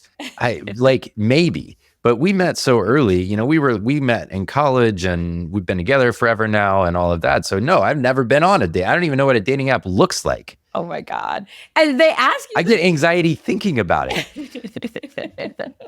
They ask you the craziest questions. You have to fill out all the questions about what you're looking for. And for someone like me who doesn't know anything about what she desires until someone else tells her, it's I don't know what I'm looking for. I have zero idea what I'm looking for. Just show it to me and I'll tell you if that if it works or not. So you develop these. Part of the story, though, is you develop this system, basically, which is these criteria have to be met. I want to go as fast as possible from chatting online to chatting in person, because that's the way I know that's the way I can get clear on what I want. They got to come to me. I'm not going to them. And we're going on walks and easy things, not going out to dinner every night, because that sounds exhausting. So you develop this system that fits into your already extremely busy New York life. And you actually find someone. You find someone that you really enjoyed spending time with, and that was really important to you. And this was just but this was the biggest thing I did not know existed in your life, was that there was this period of time where you met someone that you cared about and you thought was going to be the right partner for you. And you experienced a different kind of heartbreak with him. And I wonder if there's any part of that story that you want to share about how that went, because it was a revelation. I think for many people, it probably will be. As they read the book. Yeah. So what's so interesting to me is that this was a last minute addition in the book. I tried, I kind of say this on the page, but I tried, and I have the chills even talking about it, but I tried to write about this story without it, because I just thought this takes the book in a totally different place. It's very hard to, and I'll say it in a second, but it's very hard once you go to this place. It's very hard to like move on from that. I kept thinking maybe not giving the reader enough credit, like they could like take it in stride and like continue on the journey with me. But then as I was reading the book and as Rob, my now husband, was reading the book, he kept saying, but people won't really understand you and your decisions and who you were without this. And I wonder, Barrett, like turning the microphone back to you for a second, having read it now, do you agree that you would not have Yes. felt the same without it? Yes, 100%. Because as a friend, and I think we're friends now, like, I think I would have been a little bit angry at you if I had read the book and it wasn't in there. And then later you were like, well, actually, I left this thing out that was a pretty big piece of, I think I would have been like, wait, what the that changes everything. That's like the whole post-marriage story. How could you leave that out? You know, because it's like, that's what memoirs are for. That's the real version of the thing that you were going through before you met Rob. And it's like, oh my God, Ruthie went through hell to get to the point where she is today. And that was the part that made me, I think right then was when I texted you. I was like, this book will be done. This book will be done when we talk for sure. And I wish I could give you a hug right now. When you texted me that, I was like, he just read that chapter. I kind of knew it. So one of the 60 dates was a man named Daniel, who it was one of those things. And I kind of thought partially it was our age because we were 30. I was 39. He was 41. And it's New York City. Things move fast sometimes. Like in a month, I think we were living together. So that there was a part of me that was like, oh, Ruthie, you're already living with this guy you just met. So there was like excitement and like, you know, all the butterflies and all the honeymoon stuff. Also we were traveling a lot. So, you know, I met Daniel, we were traveling, we went to Portugal, we went to California with his family, we spent Christmas with his, it like felt immediately like we were inseparable. And looking back, I can say, like, how much do you really know a person? Should you really move in with someone that you've only known a month? But it all just like felt so right. And what ended up happening was 6 months later, 6 months after I met him, he ended up. And I feel like there's all these PC ways that we're supposed to talk about this these days. So that's why I'm stumbling. But he took his own life. And there's the shock of feeling like this was the relationship where I was going to do everything differently than I'd done in my marriage. Here was my chance to like do right by another person and do right by myself. And how did I miss whatever the red flags must have been? Because I don't know, in my mind, there must have been all these things because it was like one day he was there and one day he was gone. Yeah. And so like, where did I go wrong? What's wrong with me? Had I wanted a baby so badly that I was blind to the signs that must have been in front of me? And then also when I was talking to him about starting a family and he says, yes, I want to start a family. Did he mean that? Were we coming from the same place? I mean, these are all like you said earlier, these are unanswerable things. But in my mind, I started questioning everything about like who I am and myself and my decisions. And even, I mean, it was just heartbreaking to see you that at the time you questioned did you have responsibility? I mean, was what you wrote in the book. Yeah. And I think that's such a natural reaction. You know, anyone that I've talked to that's been close to someone that, you know, ended their own life, I think has versions of that. And so it's very natural and heartbreaking. You know, it's just sad to think about all that you had been through to get to this point where you were committed again to another person. And obviously it's sad to think about what he must have been going through to get to that point in his life. But then also for you to be left on the other end of that thinking like, what the is this my fault? Did I do something here? Was it me wanting a family? It's adding to this burden that you're carrying about this thing that's important to you, which is you wanted to have a child. Yeah. And this got added into that whole mix of like, what role did I play in this? Right. And what pressure did I add to his plate that was clearly already at a breaking point, but I didn't know. Right. Because I was, I wanted to have a child. He said he wanted to have one, so I had to go on that. But now, once I knew what I knew, once he was gone, I was like, maybe he didn't. Yeah. But I knew. Yeah. I felt like I knew nothing anymore. Do you have now, like, I assume being able to write about it and now talk about it, I often say like the difference between what happens in therapy and then what gets shared is that you've had time to integrate it to the point where it's helpful to share it.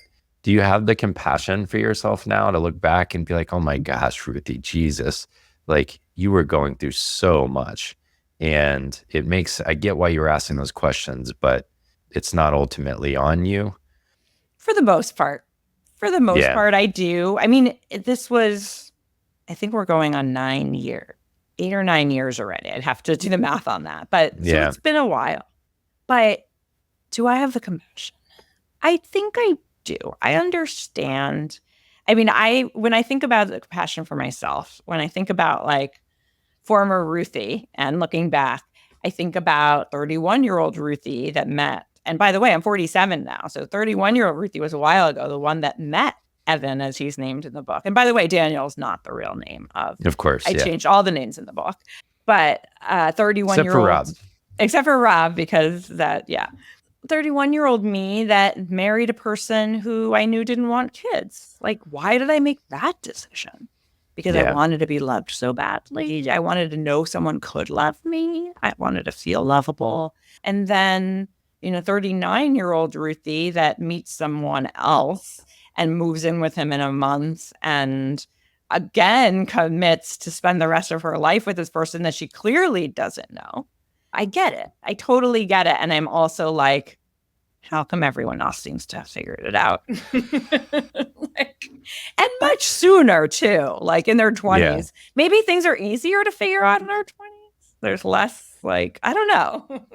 I mean, I think, for me, like being an entrepreneur, to me, it's more like if you knew everything you learned 20 years into being an entrepreneur, you would have never started your first company. It's more like that thing. I think that's more like what happens in your 20s is you just don't know all the stuff that would prevent you from making the commitments that you're making at that point. And you hit 35, 40, you just know a lot more about life and like the realities of things. Right. And I think, in some ways that's a burden, but in other ways, I think it allows you to make more informed, maybe more wise decisions. Although, here we are talking about, and I understand like you're reflecting saying like, was it? Right. Was it a wiser decision? I think one of my lines in the book is maybe we don't make better decisions. We just make the same decisions over and over. And then one of the times it works out. Yeah. And so, like this is the context in which eventually the you-verse biology is still happening. Yeah. You're grieving. You're on the back end of this thing. It's like, well, now what? Mm-hmm. That's what I imagine it was like So I've been divorced. I've gone through this thing with this person I thought was going to be my person. And now I got to do it again. Are you kidding me? And so there's this funny scene in the book. You're talking to your friend, time goes by and you're sitting on your couch together and you're trying to figure out, okay, how do I do this dating thing again? But kind of even like faster or more successfully or something. And you all are acting like you're going to swipe on each other's phone. And you're telling her this theory that like there are hidden gems who are bad at marketing themselves, right? They're like the equivalent of you at the Wall Street Journal learning you have to build a personal brand, being like, are you kidding me? Come on. And she's like, oh, you're not swiping anything for me. Absolutely not. You can stay over there and I'm happy to support you, but you are not playing the hidden gem game with my life. But it actually works for you. You have this theory that there are people here who actually would be really great for me, but don't look like it on the surface. And so the key is I just have to meet them as quickly as possible to be a better judge of what's going on here. And one of these dates ends up being, right, and I'm conscious of time, but it ends up being Rob, who is now your husband. Spoiler alert. But there's this whole process there where it's like, you've been through all of this stuff. You want to have a kid. The clock is ticking. You're trying to meet the next person. You meet Rob and it's like, I like this guy. Want to have a kid? And that introduces all of these complications, right? Obviously, as you're laughing about it. But what was that like to meet him and try and navigate this process of knowing where you're at and knowing that there is a timeline? It's a comedy of errors. That's what this book is. This is like a total comedy of errors. People ask us, see, this is what I mean. It's not dark. It's dark, but it's like, it's funny sometimes to look back at your life and be like, what was I thinking? So my therapist told me it was a numbers game. It's numbers, right? So I just had to like get out there and try again. She said it only takes one. But where do you find that one? Which is technically true. Right. But in New York, it's like very hard to find that one. Yeah. So the thing that I was trying, the hidden gem game that you're talking about is this sort of like, in startup world, you know this, Barrett, you try to create the minimum viable product, right? So just get a product together that you can get out to market to see what works and what doesn't. Well, I wanted to find a minimum viable partner, right? So this idea that like, what are the basics of what I need? And as I write in the book, even the basics are really hard to find. The basics were, in my mind, were like supportive of my career. You know, I don't even remember all the things. Good sense of humor, like kind. And even those three are like very hard to find. And so here I finally, I meet different people. I meet Rob. And the truth is that in so many ways, we're wrong for each other on paper, Rob and I. And I say this in the book. This is not a secret. He knows this. We're wrong for each other on paper. Rob is a drummer. And I make a joke that like the drummer is the guy that you date in college, not the guy you try to have a baby with, right?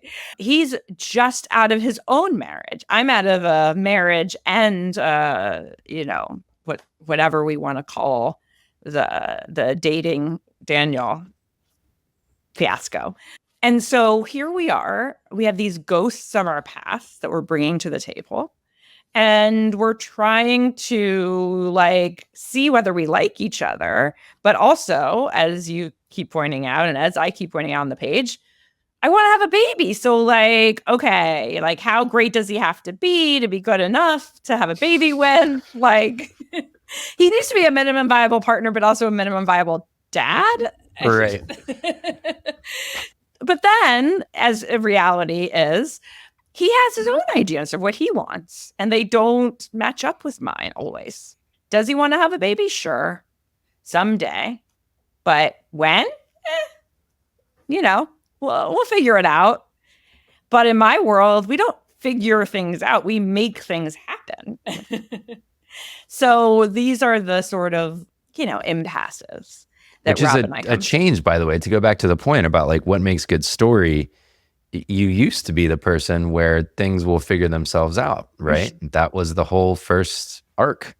And now it's like you're on a mission. You're going to be a mom. And I actually want to leave the kind of resolution of everything to the book, because I think it's really important that people have something to look forward to. We don't tell the whole story here. But you do kind of, people know of your life. And as you start the story, you are a mom. And you have a beautiful daughter. Mm-hmm. That's the light, right, in the story, is that like you are a mom and people know that. And there's this question of how.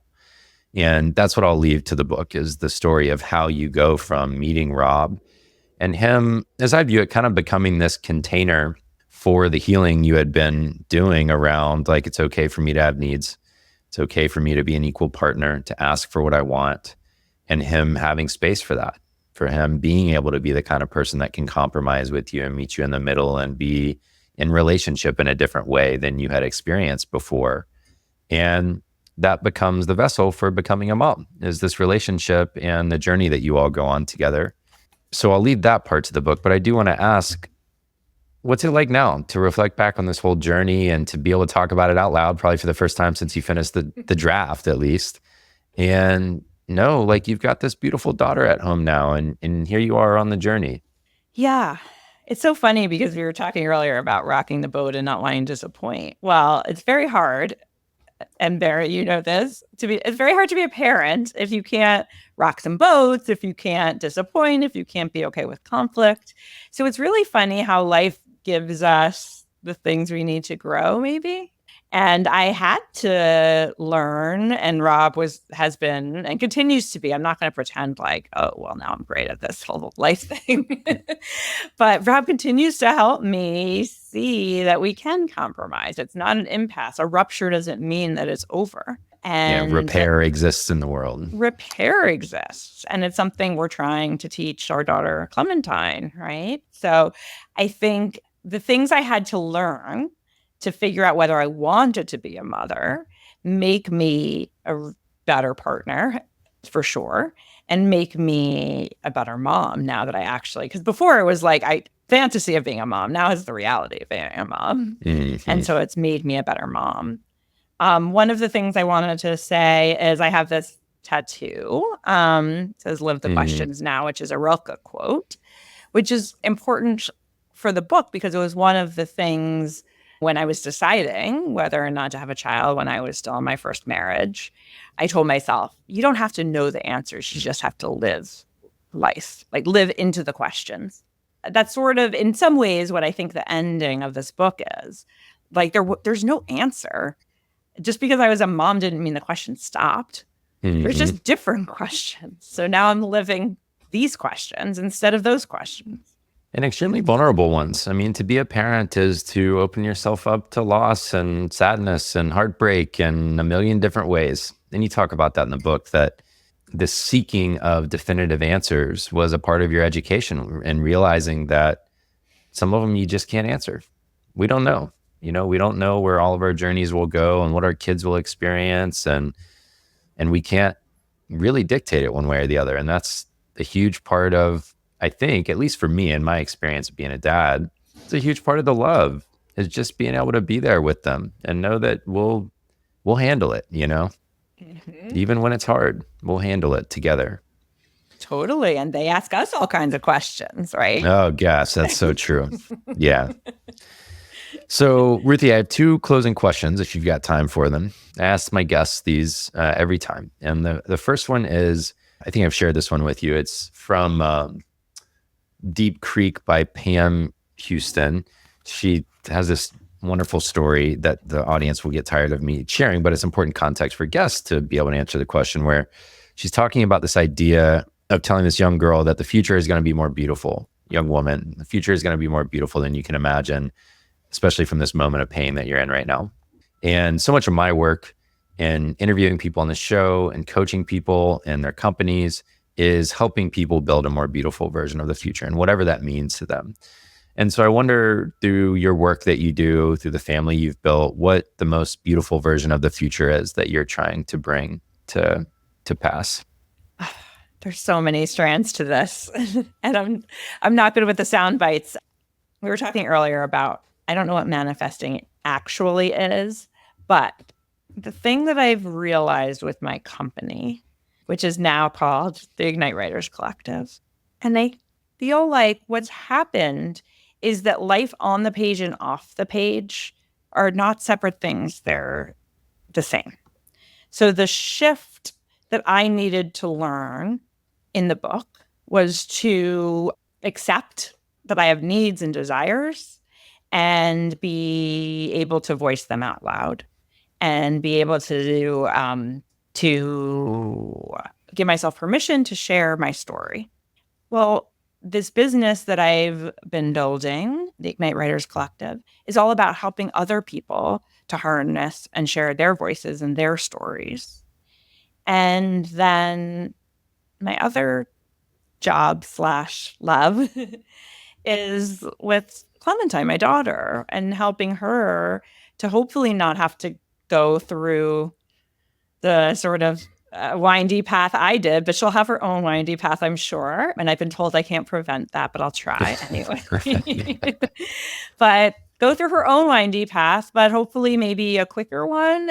so that she can give herself permission to have her own desires and her own stories to share. So in some ways, I don't see my work and my life and my book and my parenting as separate spheres. They're all one.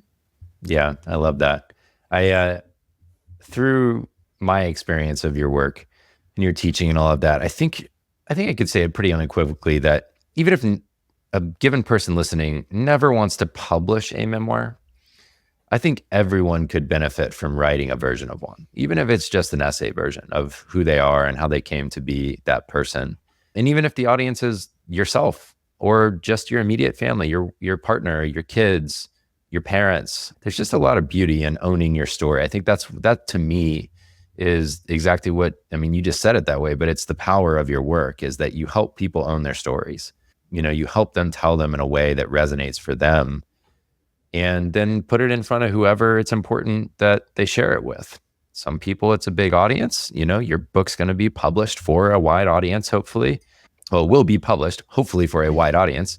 And other people, they just needed to do it for themselves. And I think everyone having that experience just creates more equanimity, more wholeness, more peace, more just inner knowing in the people that you work with. So anyways, there's my little riff on that. My last question is, doing this work, being in the place you are in life right now, who are you becoming right now? What's the current journey you're on? I think it's about going easier on myself, trying not to kick myself or wonder what's wrong with me as much. I'm not going to say that I still don't do that, but try not to do it as much. I guess as cliche as it sounds, learning to like myself and know that I'm lovable. I don't have to prove that to myself or to anyone else. And that there's the path. I guess there's a lot of learnings. The path that I take doesn't have to look like how society tells me it has to look, or because the more I've leaned into myself, I hate this. I mean, not hate it. I mean, I love it and hate it. But the more I've leaned into myself, the more it's oh, it makes sense. It sounds so obvious. The reason why I hate it is because why wouldn't I have known that 20 years ago? It's obvious. But it took until I was 47 years old. I want to say this too. I didn't start my business till I was 42. I didn't write that Modern Love column till I was 42.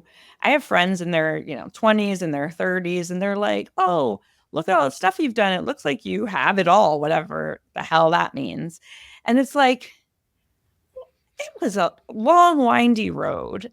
And in a lot of places, 42 is no spring chicken. That's, it took a long time. I'd never had a job for longer than 2 years. I'd always, because of media and layoffs and whatever.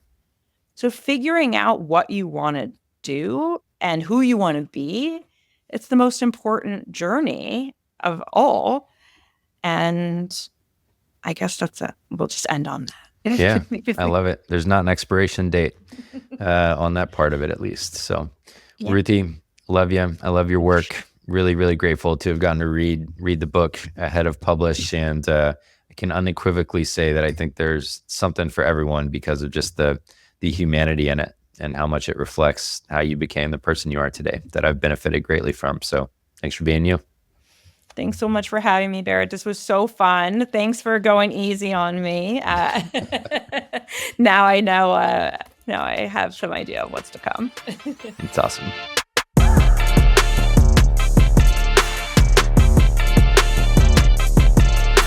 Thanks for tuning in to another episode of Good Work. My name is Barrett Brooks. I'm your host. My guest today was Ruthie Ackerman. Ruthie is a writer, an author, and a teacher. And her forthcoming book is called The Mother Code. It's now available for pre-order wherever you get books, but I prefer if you shop at bookshop.org or powells.com, two of my favorite independent bookseller supporters and shops. This book is about her journey to become the woman that she is today, the mother that she is today, and to defy all expectations that came at her from across society to find her path to being a partner, a mother, a writer, and an entrepreneur in a way that resonated with her. So I hope you'll pre-order Ruthie's book today. It's now available for pre-order. It's wonderful. I got to read it before this conversation, one of the early copies of it, and it was just fantastic. Ruthie is also my writing teacher. She teaches wonderful workshops and long-term classes on how to write your story, how to tell your story, both in essay and book form. You can find everything about her writing teaching at ruthieackerman.com. You can also subscribe to her newsletter there, which is fantastic if you're a writer and want to do more writing of your own story. This podcast is produced by my friends over at Podcast Royale. Adam Clark and his team are fantastic. If you make a podcast yourself, I can't recommend them highly enough. Can't thank you enough for joining me for 2 hours every week. This is your first time listening in. Welcome. I hope that you'll subscribe wherever you get your podcasts, whether it's Spotify, Apple, YouTube, or wherever else. And if you've been here a long time, thank you so much. I love being in community with you, and I hope you'll drop me an email thinking about creating a community for listeners here as we head into 2025. And I'd love to hear what you think about that. What would you want from a community? So send me an email to bb@barrettbrooks.com, and I love hearing from you. Thanks for being here. As always, grateful for you. And I know it takes a lot of work to listen to a long conversation, a lot of dedication, and I don't take that for granted. So thank you. I'll see you on the next episode.